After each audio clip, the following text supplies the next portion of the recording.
Well, good evening, everybody. Delighted to bring two very special guests on the podcast tonight. We've got Adam McDade, content and a graphics creator, work with some of the professional superstars in England. We'll be talking a lot about that. We've also got local coach and new established company, KC Coaching, who started off really, really well. And we've got Kevin here to talk loads about his experiences and also about his new business and how well it's been going. Adam, we'll start off with you. A lot of people have obviously been asking me about, seeing the photos of Harry Kane, Foden. It's pretty stellar names in the world of football at the moment. So, how did it all start for you? And how did you get to where you are now? So basically, it all kind of started was in my last job. I was a graphic designer for a company, and it was based in Antrim. And what got me into the football industry was they basically took on the shirt sponsor for Sheffield United.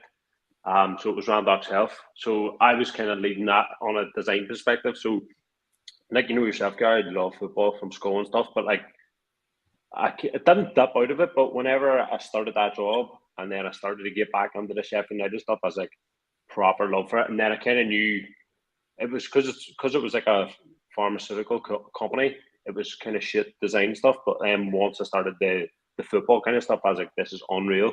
So that kind of got me into the football world, and then like going over there, working with him, going to the training ground, and then going to matches and stuff with him, kind of got me in. I just knew then that was the kind of industry I wanted to get into. So like, started looking for jobs and stuff. I was still there, but I was starting to think about applying for jobs over the water for Premier League clubs and stuff, and there was one I was in a few talks, but I'll say no. But so you have to tell us. You have to tell us, Adam.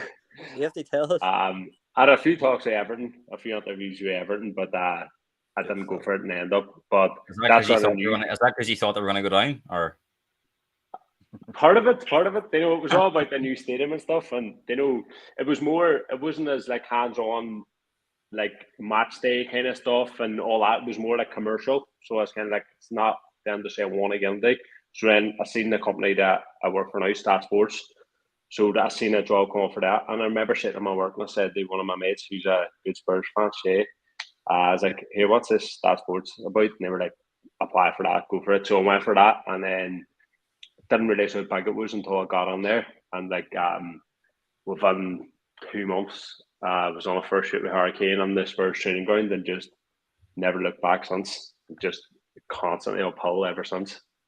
As a few Liverpool fans are saying, well done, not John and Everton. But Kevin will speak a lot about this as the show goes on, but would you say a big part of the content creating and the graphic designing and where you are now, it's a lot, probably somebody coaching, and it's all about relationships and building relationships? 100%. It's weird because like in the company, like you have the whole marketing team who kind of look after that, like setting everything up, and then it kind of comes to us and we kind of like create the plan. So like whenever we go and shoot, we might have like 3 hours with a player that day. So it's like maximizing what content we can create within that 3 hours. So like it's literally straight down to like every single station that they do is recorded a minute.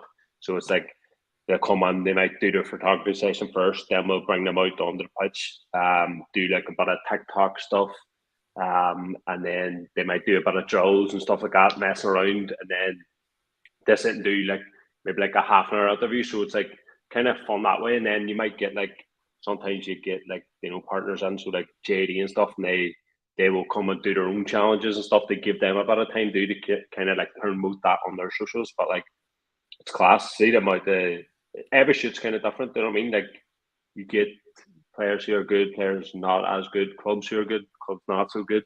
But like it's unreal. The relationship we have them, it's unreal. So just if I could touch base on that, Gareth. Go ahead, Kevin. Go ahead. I was going to bring you in there, but go ahead. I know, just on that, Adam. Like I always say, to parents and players, and anybody I'm speaking to in football circles, that culture these days, whether we like it or not, social media is absolutely huge. And it's the first thing kids look for. Have I been shared on Facebook, Instagram? Who's tagged me in this? So the field that you're in at the minute is obviously booming, and I would say it's going to stay that way for maybe a long time. So you're in a good field. I would say at the minute. I know, Sure. it's class. Like they know that's like a lot of it now is just all like everything's going towards social media. They know what I mean? Like even there'll be questions that you kind of ask that you just know you can gauge it because you know it will get a reaction. You know what I mean? Yeah. Like you're almost setting them up. You can be like controversial kind of stuff. Because that's what Yeah. they're kind of get. You know when you're trying to get that engagement from kind of what you're asking them. 100%, I agree.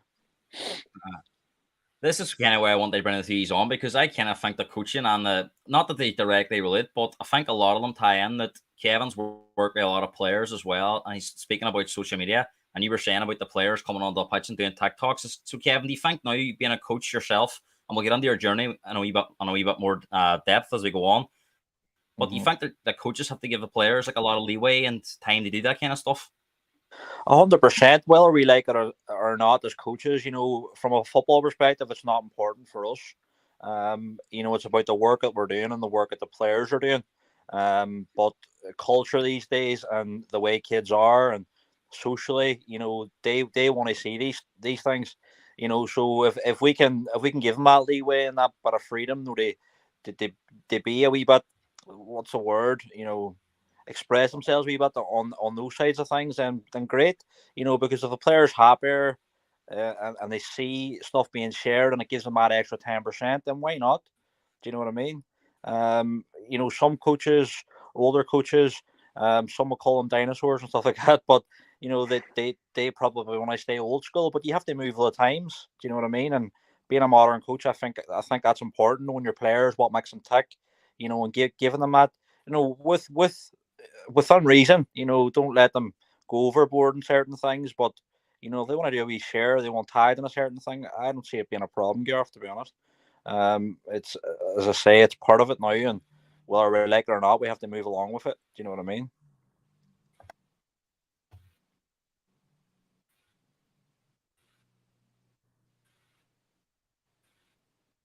I think Gareth might be froze here. Yeah, Gareth's going about laggy here, so it's. Just you continue on, boys. If I don't know what's going on with my connection here, but just we'll rename it the Kevin Cariana and Adam McDade show if it keeps happening. You boys keep working away. We were doing well without you anyway, so. I had it just so you there. You said it. Did you hear what I said? There? No, don't worry. We'll not repeat ourselves. I'll catch up on it later on, but we're going to kind of go into your journey, Kevin, and a wee bit more depth here. So, when did you start coaching, and what experiences have you gained, and what have you learned on the way to where you are now? I would say I've been coaching now. I'm nearly 33. I've started coaching 1920. Here I've had millions of experiences, bad experiences, good experiences, and between experiences. But they're what mold you and what make you what you are. There's every experience is a good experience, I feel, as long as you're learning from it. But coaching journey has been good. I've enjoyed it. A lot of ups and downs. I feel that I've contributed a lot in places that I've been, and any player I've been in contact with, I value the relationships that we have, and the good thing that we have, or that I feel, is that most of them are still in contact at the minute, telling me their journeys, where they're at, asking for help and advice. So that's exactly what I want from coaching. That's what I want to take out of coaching: building relationships, making players better, opening up doors if I can, making sure they're getting where they deserve to be and where they need to be. But I know yourself, Gareth. You've worked with me briefly at Coleraine, so you know what I'm about and how I go about stuff. And 13 years is a long time, but I wouldn't change it for the world. Not a chance. And you're still relatively young too in your coaching career, so there's plenty more years left in you. Well, that's it. I'm really young. When you look back at when you're starting 19 and 20 and you're unsure and you're uncertain about things and you're looking for approval and stuff and you're making mistakes, and they're what molds you into what you are today. So no, it is what it is. The good, the bad, the indifferent, you take them all and you work with it and you run with it and try and improve day by day. Adam, just to sort of bring you in on maybe about the coaching side. Mm-hmm. See, when you're at these photo shoots, do you see any coaching? Do you get a chance to watch any coaching? What kind of environments? The likes of the the first Hurricane shoot we done it at his at Spurs training ground. So like you go on, we were sitting in the academy kind of area. So like you're literally sitting in this big class building, see all the academy kids coming on and out, and then you're looking out the windows watching them be trained and stuff. So it's mad, like kind of mad environment. A lot of like the bigger teams, their like training pitches are like more further away from the actual change rooms and stuff, or they'll have their own first team section segregated off. But like you can see from that young age and that young development, like how like they're literally athletes. You know what I mean? One of the biggest ones for me was whenever I went to the Sheffield United training ground, and I went under the gym way, and there was like few maybe like under 19s or 18s training, and like I was 24 at the time, and I remember looking at these boys being like, these boys are absolute machines. Do you know what I mean? You can just tell, like, it's crazy to, we think like you go to the gym and stuff and it's like, oh, you'll get big, but like, see the physical, how big they are and like how powerful and stuff. It's crazy. So it is. It's some commitment. And Kevin, you've had some experience as well, been over at Chesterfield.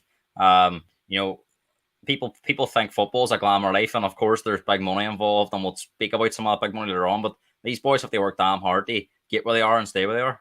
Well, this is the thing, what you find is a lot of the time in terms of technical ability here in Northern Ireland, our technical side is good. Yes, it can be a lot better, but when they go to England and they're experiencing trials and, they're having weeks of exposure across the water, then a lot of the reports will come back as the physical element, the core strength, the speed and stuff like that. They're all things that will be marked against you. But the reasons for that is because they're comparing them to players who are already within their academy who are getting the full-time treatment with the gym, everything else, So as a coach, I feel my job is to make sure players are doing the extras in terms of being in the gym, doing their extra runs, getting extra contact time on the ball, and you'll see yourself, Adam Garth, the players who do the most will go the furthest. That's just facts. Do you know what I mean? Mm-hmm. Anybody who cuts corners or doesn't put that extra work in, they're the ones who'll be left behind, scratching their head, thinking, but I was better than him at football. But you didn't do the extra work, so you're not getting any further than where you should be. You're where you deserve to be. So, the extras matter, and that includes being in the gym and doing more runs and whatever else that it is. And then your 1-to-1 sessions, your extra contact time. If you can get those on as well on top of that, you'll be standing in good stead moving forward. Yeah, I don't think there's a better example of that than James McLean at the moment, making 100 caps for Republic of Ireland. Massive publicity around the minute, so I want to congratulate James on getting that, because he's on some stellar company, like Sir Robbie Keane, Steve Staunton, and he was actually up in Craig at the weekend. There was obviously a big celebration up there, and I was at the Jerry Macaulay Festival yesterday, and there were 16 teams there. I have to say, 4 girls teams as well, Kevin. Seems to be a massive emergence of girls in the town, and do you know what? They held their own against the boys teams as well. 100%. Just touching on James, what an achievement, and you're right. They point that out because if there's ever a player works hard, he's the example of it. Do you know what I mean? And I would know his younger brothers more than I would know James, and the proud that family must feel at the minute.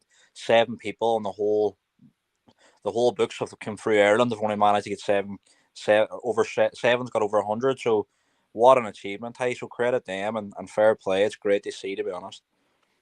Adam, one of the things I was excited to get you on, because I don't think a lot of people will know this before you speak now, is these professional footballers. What are they like off the doing the photo shoots with them? Do they be so much more different, or did they surprise you? How they obviously they're multi-millionaires and they're on the news every week, but were you surprised in any way of how different they were? At the start, whenever like I first started, it's so weird because at the start you kind of when you first see them, you're like that glorified, being like, oh my god, these are literally standing and like you kind of be starstruck, but like that it wears off. You know what I mean? So like kind of like at the start, I was like, these people are mad. They're like so much higher than I saw. But like I was at Arsenal training ground there for like their kit releases and stuff. And it's like we have Martinelli doing an interview, and it's like he's just coming over, just sitting on his phone. You just see him going through his messages and going through his Instagram and all. It's like just so mad. And then sitting with Kieran Tierney and stuff, and Stan chatting to him about chicken ball specials and stuff like that. And just like so down to earth, and like because I think he's Scottish, he kind of has that link, and I think me and him really clicked.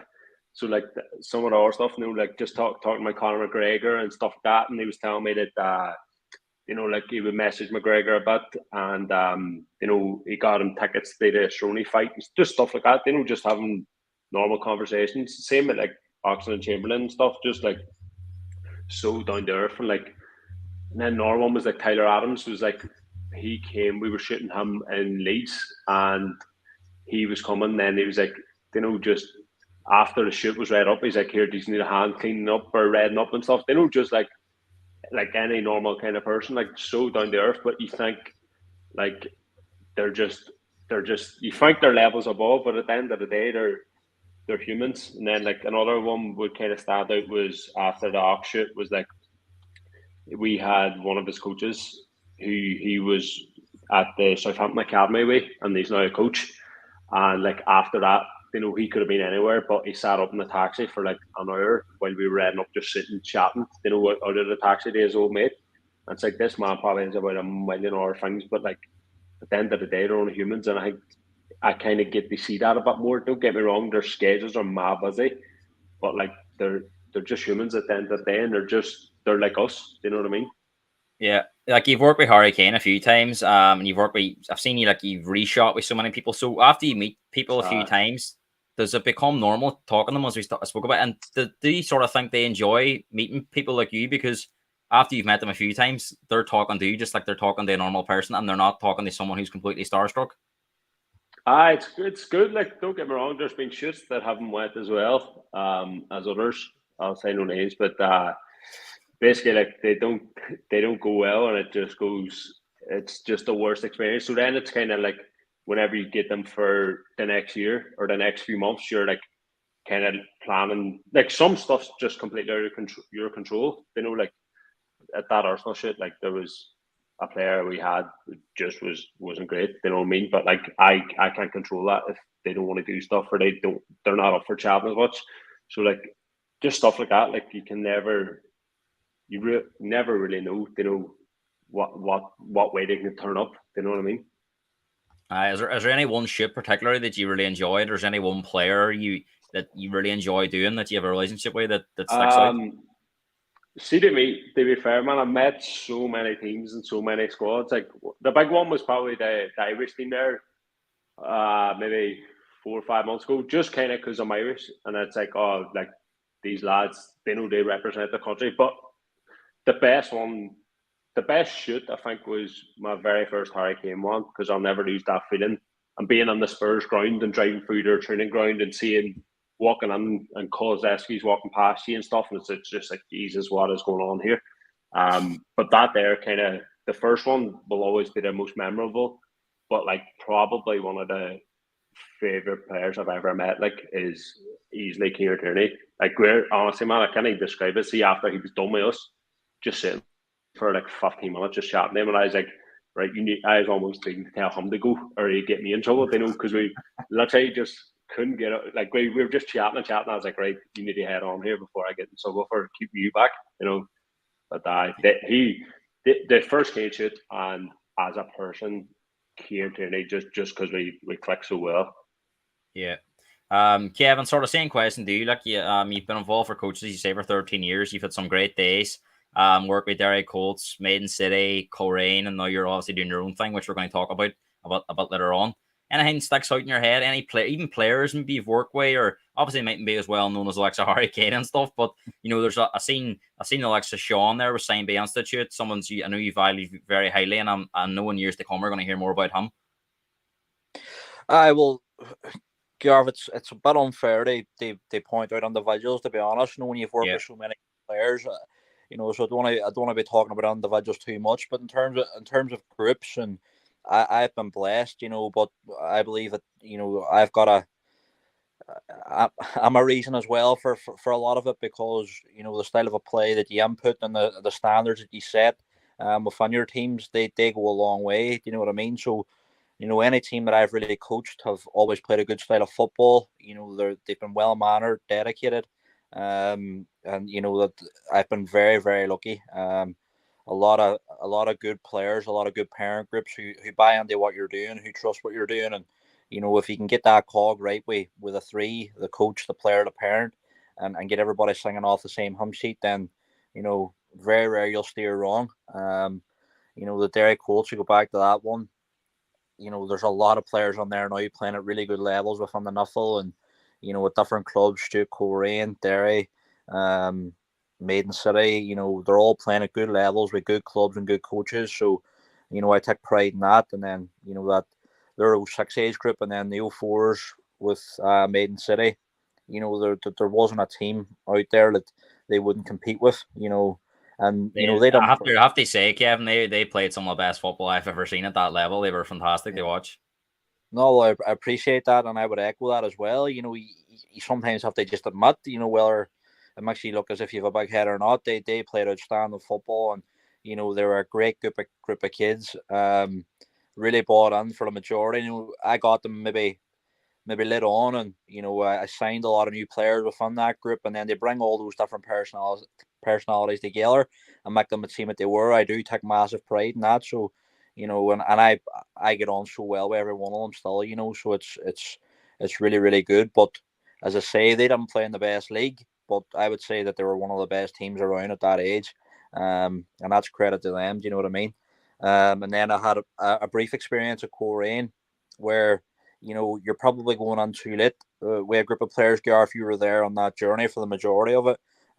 You're probably going on too late, and you're probably trying to correct too many things, and then there's a couple of things then that we find out when we arrive down there that we have no control over, and that makes your job a wee bit harder. But again, the kids that were there, they were trying to give everything, and majority of parents were trying to buy in, and but sometimes just the level of what you're trying to offer them, players maybe just aren't there at that time, and it can make things hard. But that's another experience that you learn from and you grow from and you get better from. And as I said at the start of the show, every experience for me is a good experience, whether it was bad, whether it was good, whether it was indifferent. You know what I mean? So no, I take every experience as a learning one, and I've been blessed and happy with the players that I've come into touch with, and have good relationships with still. And I hope they see a lot of them go on and make good careers in football. Do you know what I mean? Owen Kelly here's obviously never heard or seen Carriana Ball. So he's asking me, as a coach, that you like to push your style on, or is anyone you watch particularly that you maybe try and influence your style on? I think that I very rarely go against possession with purpose style of play. You'll find coaches who want to keep the ball, and that's fine. But I always believe that there should be a purpose in why you're keeping the ball, and are we keeping the ball so that we can spot lines and move forward as quick as possible. It's probably a mix between Pep and Klopp. Pep's a wee bit more possession based, Klopp's a wee bit more attacking. If you can get that mix of both, I would say it's somewhere in around there. For you ever give that question. Yeah, Is there ever a time? Go ahead, Adam. Go ahead. No, go ahead. I was just going to say that they see with your coaching style of play. If you like to keep the ball tough, would you ever adjust to another team knowing right they're going to be looking to keep the ball? Would you ever try to be like, I'm going to sit back this game, or would you always kind of be like, we're playing our style and that's the way it is? No, 100%. And you'll hear a lot of coaches saying we have to stick to our guns here, no matter what they throw at us. But I believe that good coaches should be able to adjust as well and should be able to mix up their play. If your objective from your 14 up anyway, your objective, you have to go out there and you have to want to win. Because you know when they're younger, yes, it's not about winning. It's all about touches and it's all about ball manipulation and getting plenty of shots at goal and all those things. But there is a time then where you have to start thinking about winning. And sometimes your game plan come up against another game plan may have to be adjusted. This is just my opinion. This is just what I would do as a coach. I'm not saying whether it's right or wrong, but yes, I would definitely, Adam, change up my style of play if I feel it's gonna help me win a game. Adam, any luxuries involved with your photo shooting? We spoke about training sessions. Have you ever been able to stay on and like maybe even watch a tactical session, or sort of find any? I know the clubs are very careful of who's about the training ground and stuff, but have you any experience of any any scene where you were like, well, that was incredible, or seeing maybe the tactical side of things? Not necessarily. I wouldn't necessarily the tactical kind of say, because like I said, we if we're on like shoots, it's normally like you just get the one player on their own if it's an ambassador, or if you're like at the club, it's like a media day kind of thing where like everyone's kind of doing their own media stuff. The thing that I would say that I was most blown away by was one of the shoots with Phil Foden. It was like probably the best football, like been with like so many, but like the likes of Kane stuff, but like see for just pure natural ability, it was Phil Foden, because like we were shooting at Salford's ground in over Manchester, so basically like a lot of the players would be like, they can't do this, or like just because like their training routine, like they can't be out, like some of them be like, right, I can't be shooting, go mad, or can't be doing loads of sprints and stuff just in case they for injuries.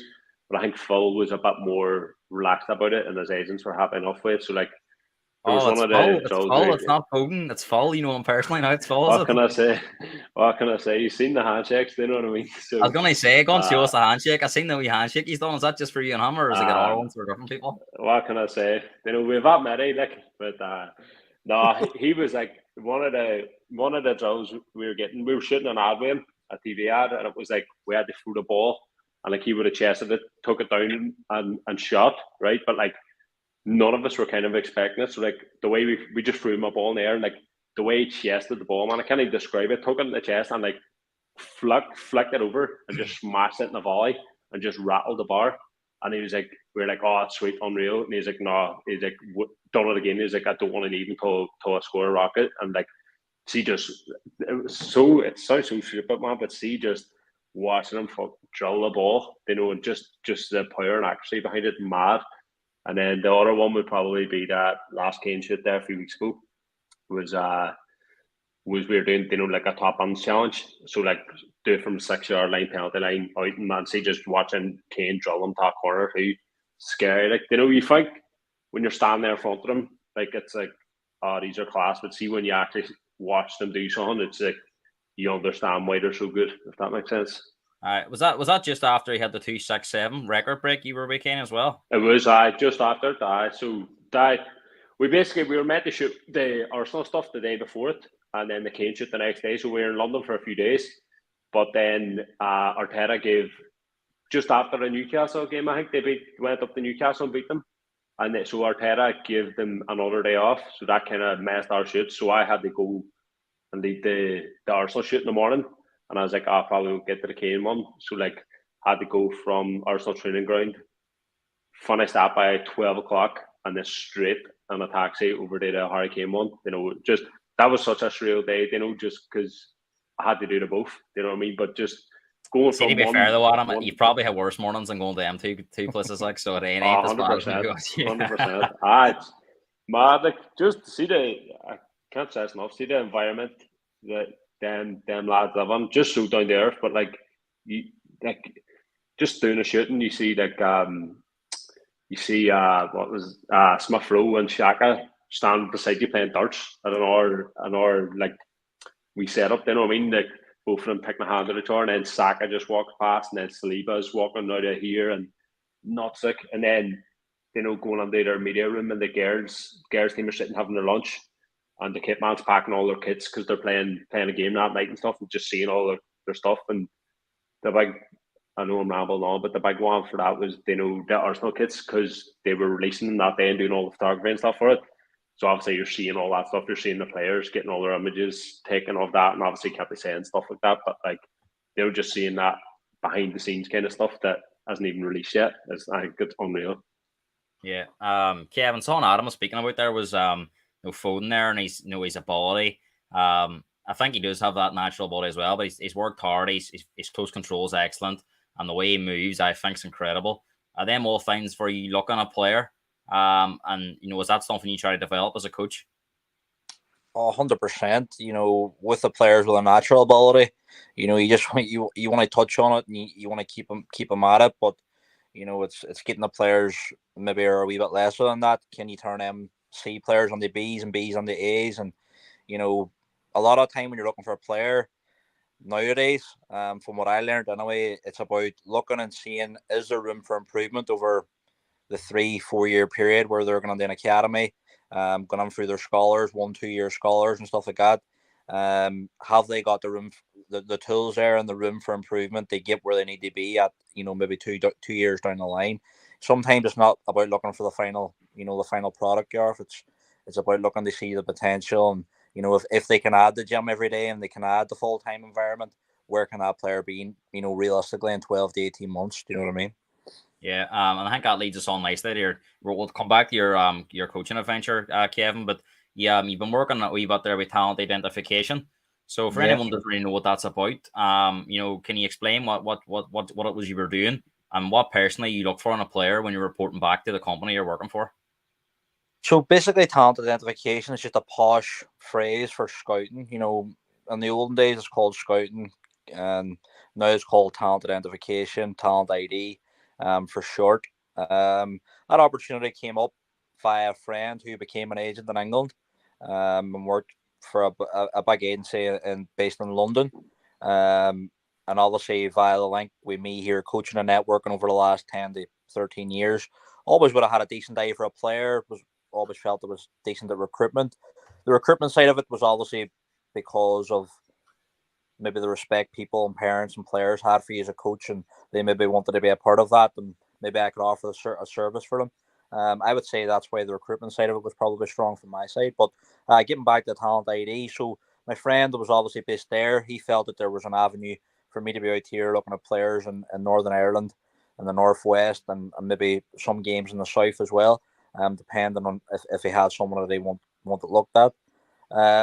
So there was a route there, and I went on it, and I've been doing that, and I'm still doing it part time really at the minute.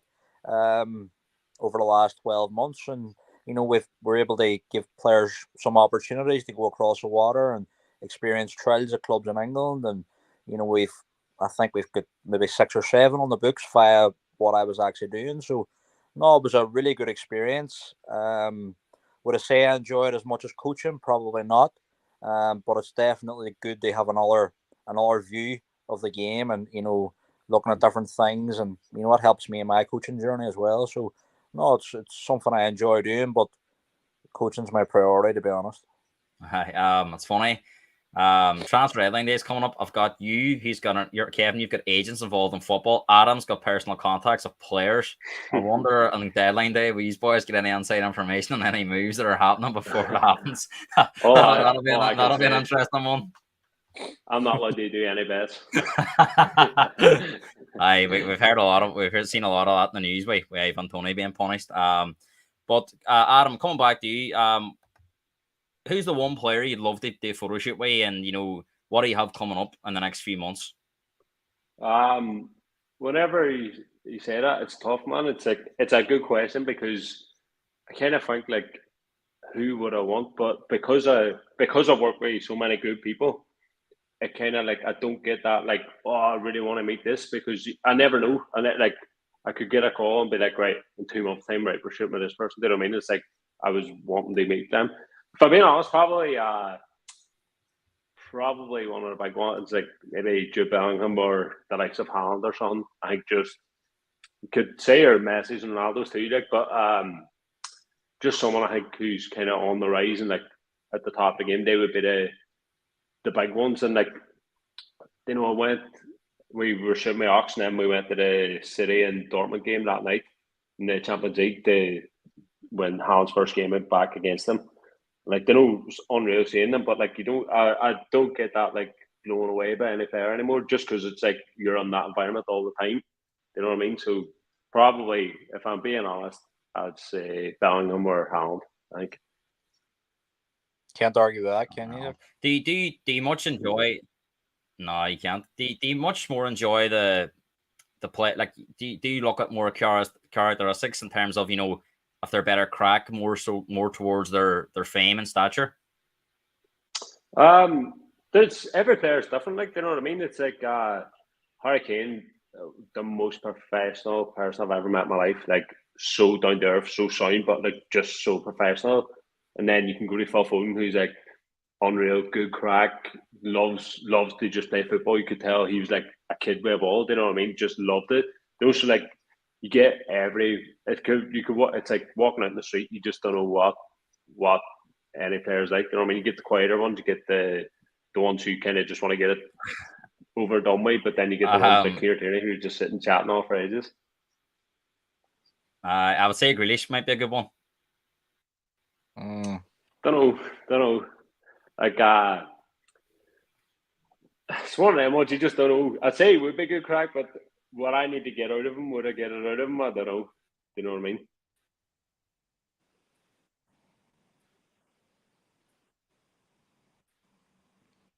Oh, Gareth froze again, has he? Think so.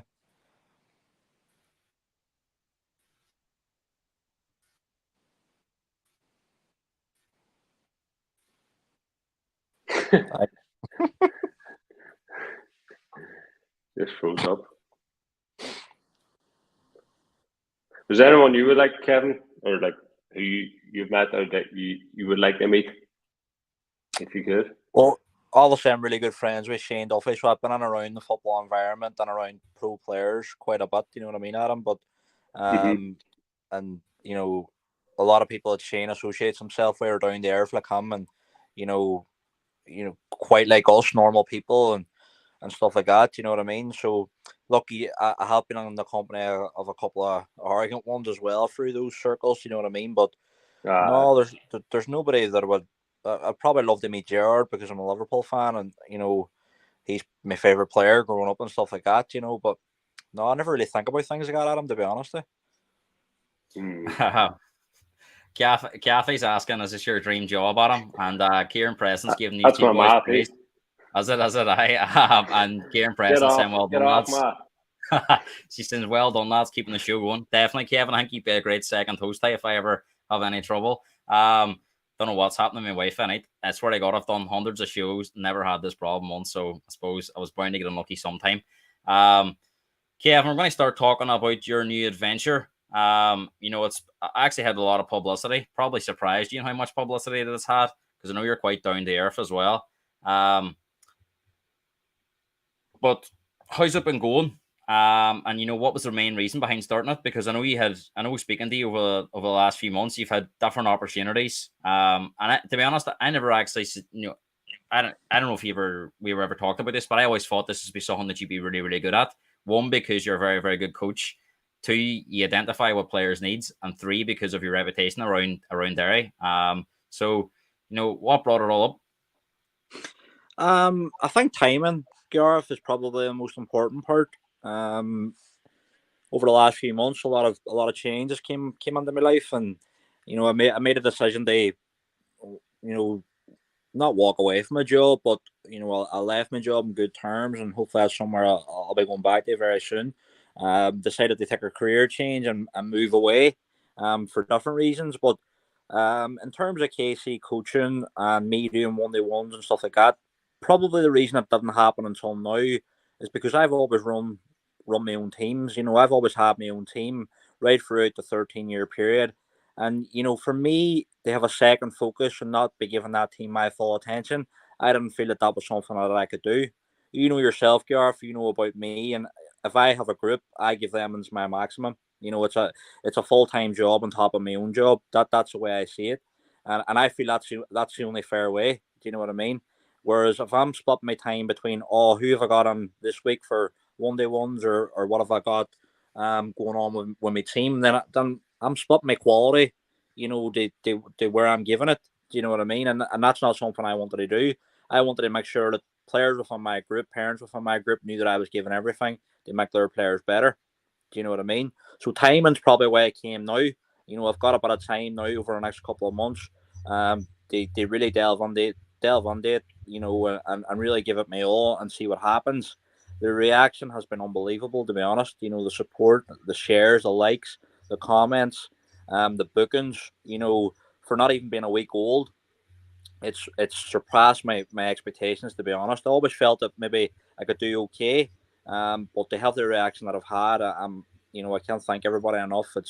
it's been really, really positive and really good, and long may that continue. Do you know what I mean? So, I also want to touch on that. I feel that there's an avenue for loads of people to be doing this, and I'm not out there to stand on anybody's toes. I'm there to support people who are on this journey and doing it, in all our places. Because I say there's enough kids need service out there, and there's enough older players need service. So there's definitely an avenue for everybody, and it's about supporting each other. To be honest. Yeah, Kevin, I've actually started coaching 6-year-olds. We babies. And there was actually there's reports within the group that there was someone had offered to coach these kids at 5 years old, 1v1 on 1. Now I stepped in and thought they were far too young. In your estimate, what kind of age do you think a parent should be looking at a 1v1 coach for their kid? Well, I put on my original post that 8 years and above. I just felt that that's probably an age where players are a wee bit more developed. They're probably looking to improve in certain wee things. I think at age between 4 and 8, they're finding out about themselves and what can I do, what I can't do, and they really should be. It should be about going and enjoying yourself and playing with a ball. Now I've had a lot of messages, Gareth, about younger players coming on board, and could maybe I do a certain session with certain age groups and opening up to maybe a few, and maybe it's something I'll look at down the line. But for specialist coaching, I do feel that it should be 8 and above. Do you know what I mean? They really work on things maybe they feel that they're lacking since joining their clubs, or since they've been with their new coach or their new group of players. Do you know what I mean? But look, is there an age on it? Should there be an age limit on it? I don't know the right answer to that, to be honest. That's just my opinion. Yeah. Adam, come back to you. You do a lot of one-on-one photo shoots, you group photo shoots. Do you have a preference on which you prefer?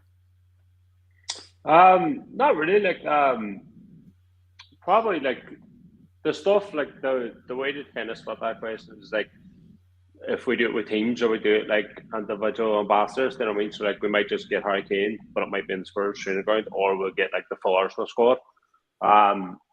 Probably like I do the one-on-ones. You get a lot more like you get to see the players a lot more, like just kind of it's more relaxed and chat to them. Whereas like if you have a full squad, it's like kind of like one-on-one out, one-on-one out.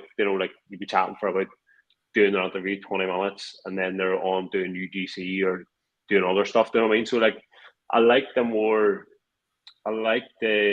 club ones because you kind of get to see the full squad. Do you know what I mean?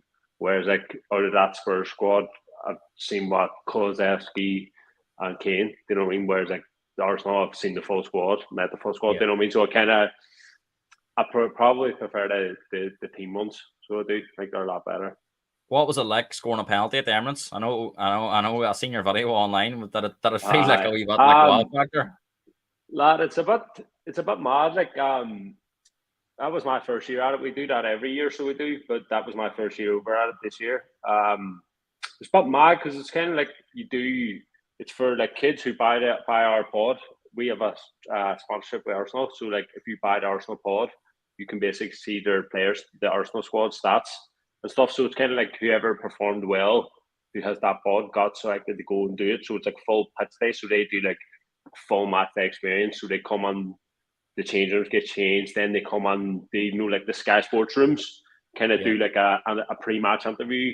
Then go out on the pitch, do drills, play a match, come back and then go up to hospitality and stuff. So like that was a surreal kind of one. Like being to Croke Park and all, and that's bigger ground, but like the Emirates was more like, see, just stand out there and being on the pitch because you're so lucky. Like if you go doing a tour, you won't get on the pitch, but like you've that full pitch to yourself, the full ground to yourself. So it's like mad. Like even before I went there, it sounds a bit stupid, but I was kind of looking at videos. Like obviously being a United fan, like that year we beat them 3-1, 3-0, I think, away in the Champions League 2008-9, and it was Ronaldo scored that rocket of a free kick, and then one of the best counter-attacking goals, and lad literally just standing on them kind of spots and being like, Jesus, like this is where he was, who scored that, or like, hitting the penalty. I was kind of thinking, we had a penalty against them last year, and Bruno Fernandes missed it. You know what I mean? And I was like, how do you miss from here?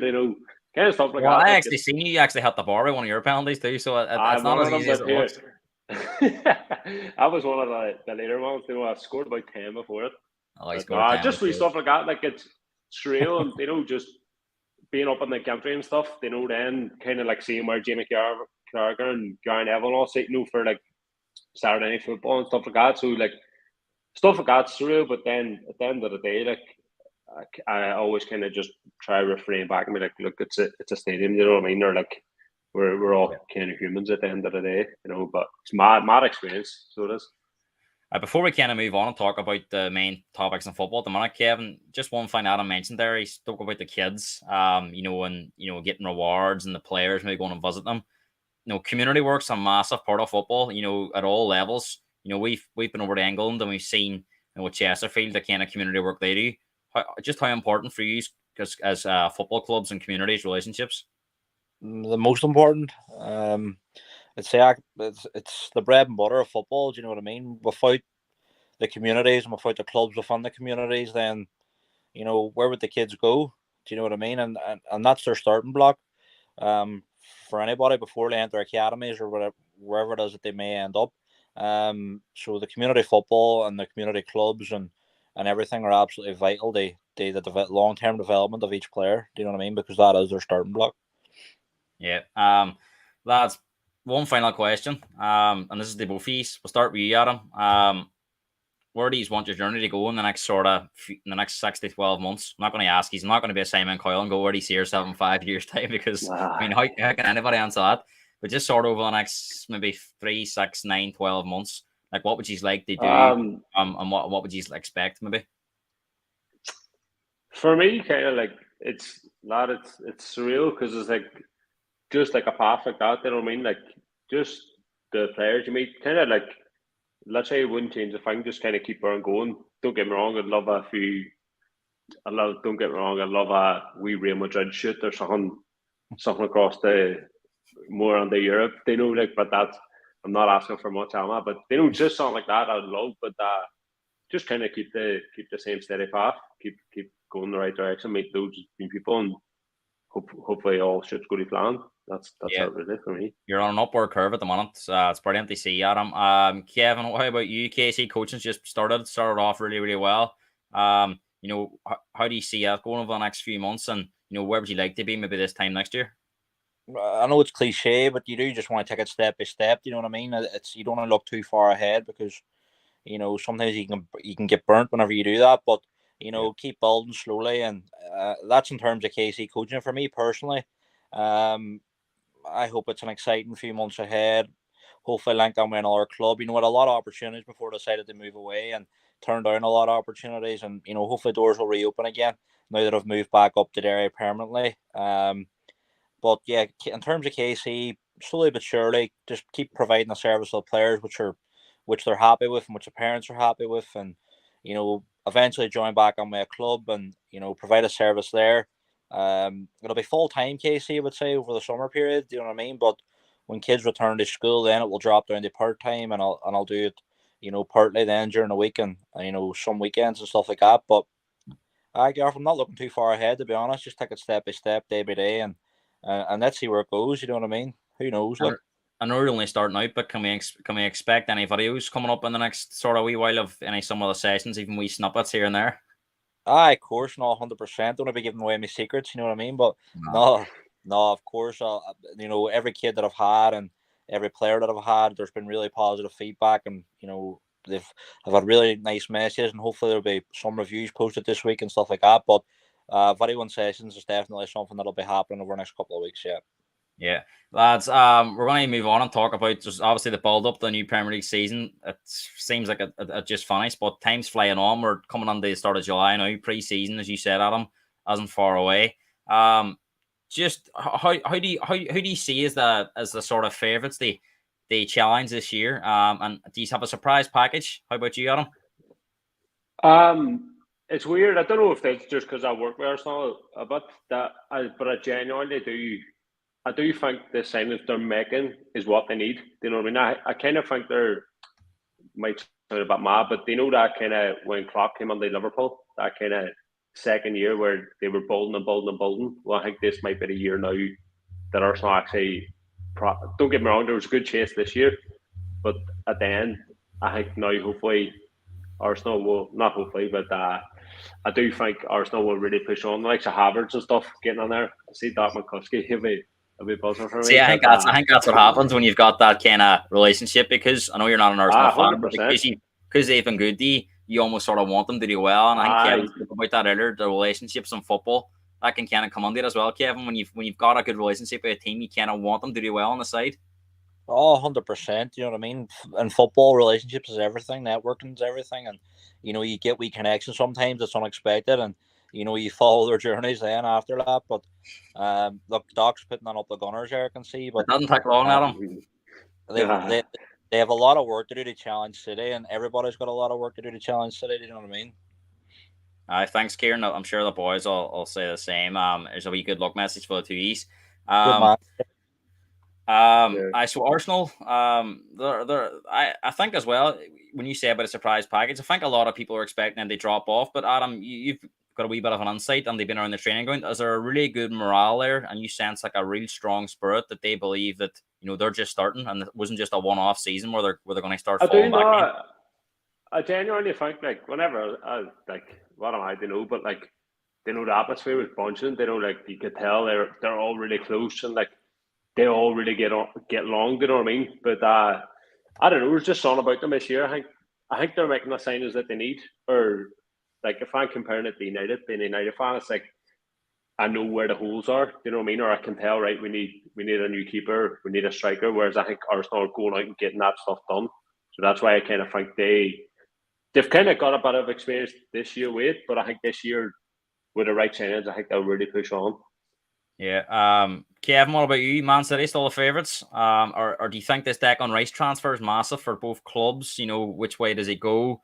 And what about your team, Liverpool? Can they get back on it this year? I think that this Premier League season here is going to be monstrous. And the reason why I think there's a resurgence from a lot of clubs. I think Poch going to Chelsea is going to turn that around and make them a force. I think Arsenal and their reinvestment in the squad is going to push them on to the next level. I think City are just uh, they're out on their own, to be honest. I just think it's near on impossible for anybody to challenge them, to be fair. Liverpool will be fresh, obviously, with no Champions League, and they'll probably take their foot off the gas with the Europa and stuff like that. And they do have a lot of players who have had their first season there now, and you're looking to see what impact they can make second season, because a lot of the time that's when the impact happens. Spurs under Ange, another good manager, someone I like. I like him a lot, to be honest. I like how he comes across, but that Spurs job, Gareth, as you know, being a fan, like it is a nightmare post for anybody. Yeah.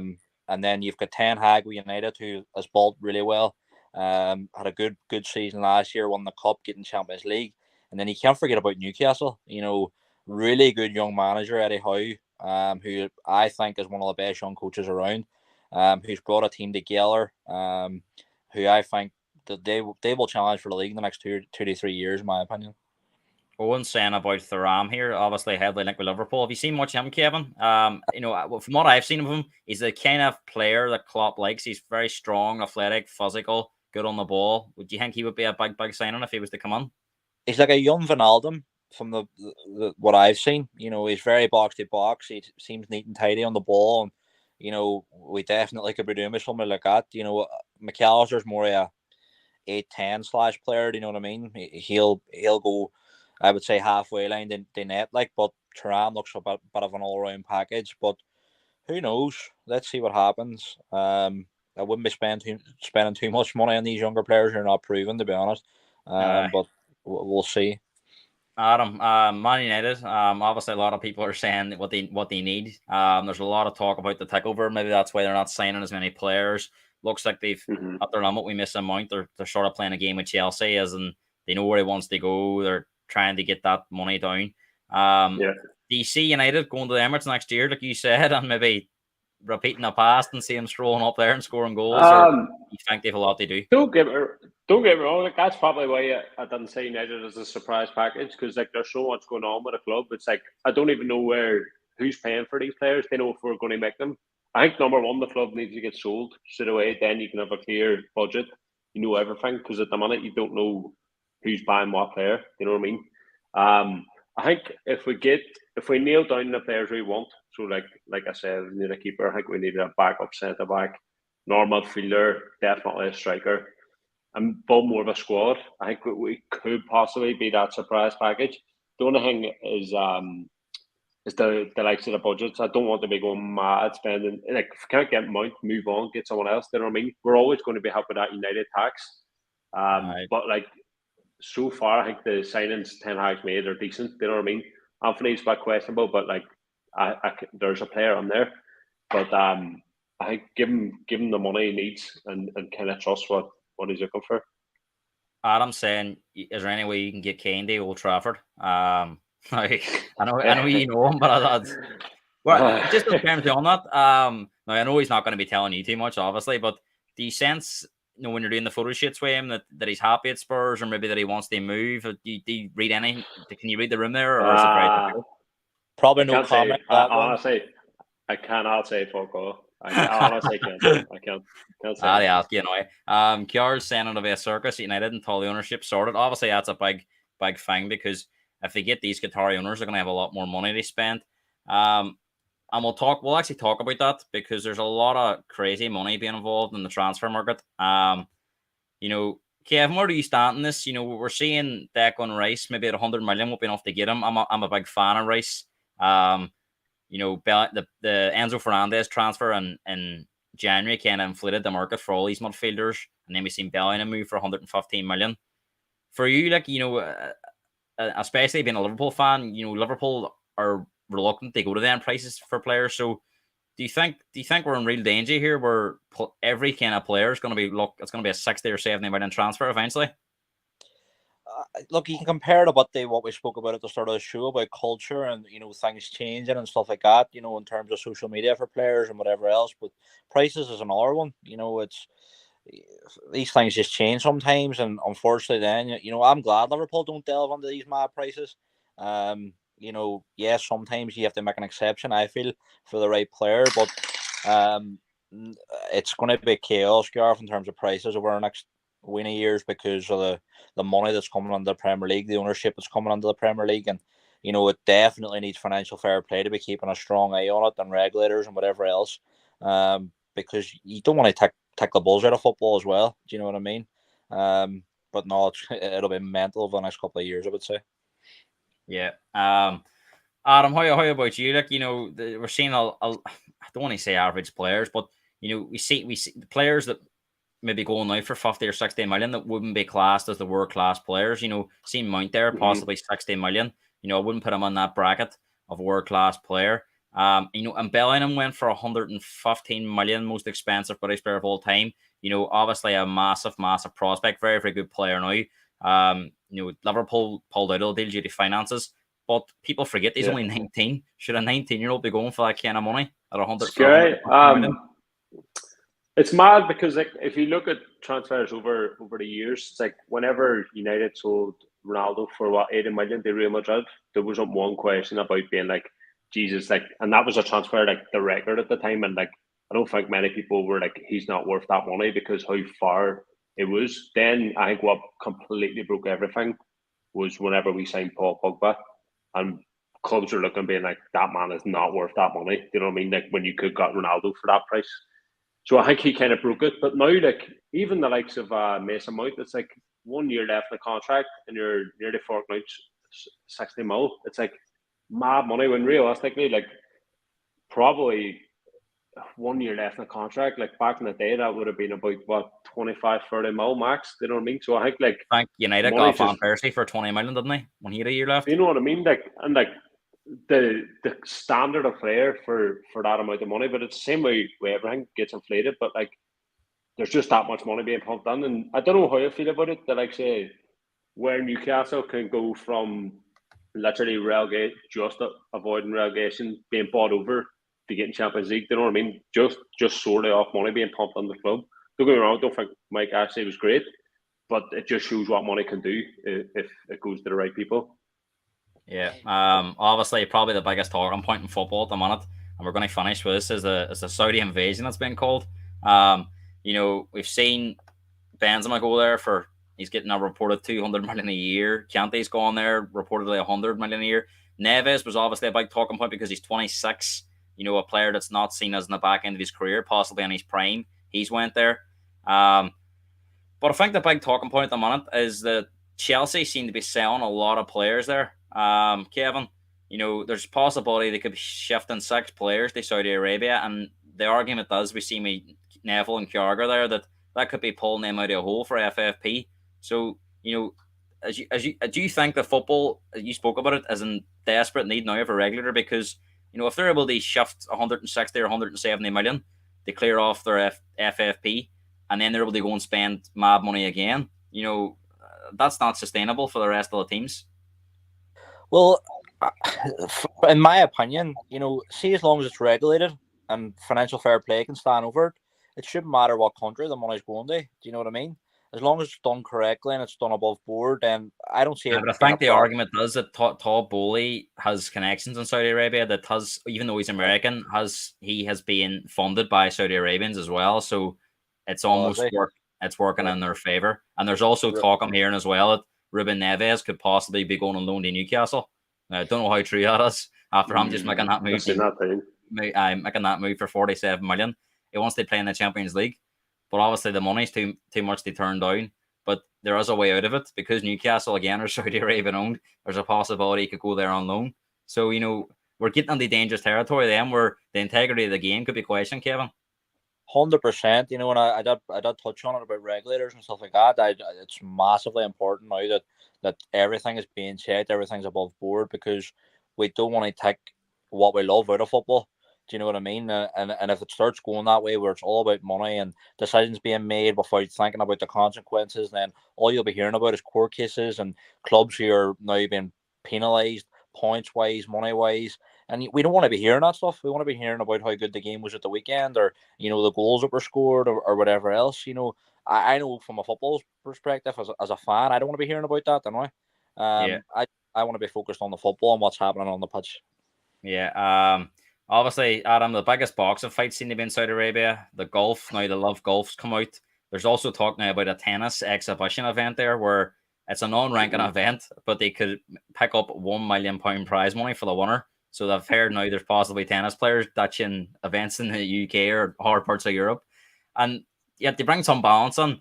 If they're willing to throw the money there, then that's fair enough. Do you know what I mean? As long as it's fair, why should they not get an opportunity to host a tournament? So, but you talked about a wee European adventure being on the dream. Would the dream be Saudi Arabia? If they were able to come on to you and say, we're going to pay X amount of money to your photo shoot, so you in the first plane out? He'd be away. I don't know, it's one of them ones, though, like you said, if people are wanting to put the money there, then why wouldn't they? And then, the likes of Carragher and Neville crying about it, being like, oh, this needs to stop and stuff. But it's like, if a club wants to buy you and offer you this amount of money, then go. It's kind of like, they say the Premier League the best league in the world, but don't get me wrong, it's one of the best leagues in the world for paying players as well too. So which is another reason why a lot of players want to come there. So if another league's going to, don't get me wrong, I won't follow it, but if another league's going to go, we'll offer you double what you're getting there, and people are there'll be players out there who just be like, I just want to go for the wage, so why not? You know what I mean? So I don't think you can complain too much about it unless there's actually a bit of washing or something that you'll find out down the line. But people want to go, then why stop them? Do you know what I mean? Look, I actually love Neville as a pundit, but he has a bit of a hypocrite. He was the first boy out to Qatar for the World Cup, working for BN Sport, was it? When he's happy to take the money when it's his, but doesn't like when anybody else gets it. But lads, thanks for coming on. It's been a really, really good podcast. Loads of viewer interaction as well. Just before you go, tell everybody where they can find you. Adam, you first, social media, what you're on, and how they can view some of your content. I don't really use Facebook too much, but Instagram, just Adam McDade. Kind of upload a load of the stuff from the shoots and stuff, so he's only ever seen them fucking hit the Instagram. Yeah, and Kevin, you especially with that KC coaching, where can they find you at on social media? So Facebook at KC Coaching, and then Instagram at KC Coaching 8, the number 8. So link in, send a message, whatever. Yeah, thanks very much, lads. And of course, you can always watch more 12-man video podcasts. Hopefully, we get the boys on again some stays in the season because I think a lot of people enjoy these, and we'll catch up on these and them journey paths where these are in the next 3 or 6, maybe even 9 months. It'll be Good interesting. luck, Adam. Good luck, Gareth. Thank you. Thanks very much, Cheers, lads.